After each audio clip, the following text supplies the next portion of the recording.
محمدن Anglo Oriental college علی گڑھ۔ اس topic میں ہم پڑھیں گے کہ سر سید احمد خان نے محمدن اینگلو اورینٹل کالج علی گڑھ کی بنیاد کیسے رکھی۔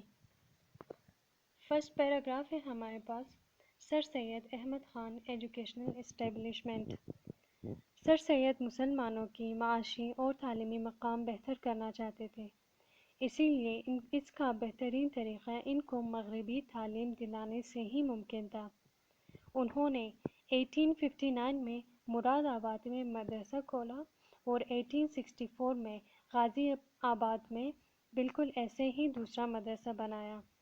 سب سے متاثر کنندہ دی سائنٹیفک سوسائٹی آف غازی آباد تھا، کیونکہ وہاں مغربی فن اور سائنسی علوم کو اردو زبان میں ترجمہ کیا جاتا تھا، اور آخر میں محمدن اینگلو اورینٹل کالج علی گڑھ میں کی بنیاد رکھی، جہاں مسلمان اعلیٰ تعلیم بہتر طریقے سے حاصل کر سکتے تھے۔ Second paragraph, educational system of Mohammedan Anglo Oriental college. اس کالج میں سر سید احمد خان نے رہائشی طریقہ اپنایا۔ رہائشی طریقے کا مطلب ہے کہ یونیورسٹی کے اسٹوڈنٹس یا کالج کے اسٹوڈنٹس جب ہاسٹلس میں رہتے ہیں اپنے گھروں سے دور، تو اس کو رہائشی طریقہ کہتے ہیں، اور سائنسی علوم کو دونوں انگلش اور اردو میں دینی طریقے سے پڑھایا جاتا تھا۔ اس کے علاوہ اضافی نصاب، اخلاقی تربیت اور کردار سازی بھی سکھائی جاتی تھی۔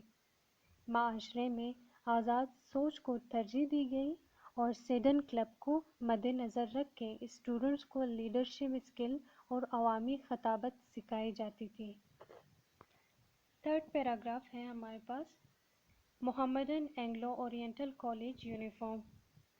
سر سید احمد خان نے کالج میں یونیفارم کا آغاز کیا کہ اسٹوڈنٹس شیروانی کے ساتھ لمبے شیروانی یا لمبے کوٹ پہن سکتے ہیں۔ یونیفارم سردیوں میں کالے رنگ اور گرمیوں میں سفید رنگ کے ہونے چاہیے تھے، اور ساتھ کاٹن کے کھلے شلوار، جسے علی گڑھ کا پیجامہ بھی کہتے تھے۔ ان کے بند جوتے اور ساتھ ہی جرابیں بھی تھے۔ سینڈلز اور سلیپرز کی اجازت نہیں تھی، اور ایک خاص قسم کی سرخ ٹوپی تھی جسے فیس ٹوپی کہتے تھے۔ لمبے کوٹ اور پیجامہ ہندوستان سے تعلق رکھنے کی نشانی تھی، اور جوتے اور جرابیں انگریزوں سے مختلف ہونے کے لیے تھی، جبکہ لال ٹوپی مسلمانوں کو انگریزوں اور ہندو شاگردوں سے الگ ہونے کی نشانی تھی۔ لاسٹ پیراگراف ہے ہمارے پاس، Mohammedan Anglo college to university, کہ کیسے یہ کالج یونیورسٹی کا درجہ دیا گیا۔ Mister H I Siddons college کے پہلے ہیڈ ماسٹر بنے۔